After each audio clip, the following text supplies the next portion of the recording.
दिल्ली चुनाव में अब कुछ ही दिनों का समय बचा है। ऐसे में सभी दल पूरी ताकत के साथ चुनाव मैदान में उतर चुके हैं।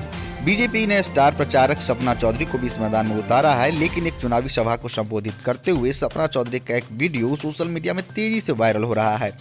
इस सभा में सपना चौधरी ने जनता से मंच से यह अपील की है कि आप किसे वोट करेंगे, जिसके बाद भी से यह आवाज आ रही है आम आदमी पार्टी और केजरीवाल को। बार बार सपना चौधरी की आवाज सुनने के बाद फिर से पूछती हैं कि आप किसे वोट करेंगे, तो फिर से जवाब वही आता है। देखिए यह वीडियो। वैसे भी हम एक ही नंबर पे हैं और वैसे भी एक नंबर पे, तो कमल का बटन दबाइए और किसको विजय बनाना है?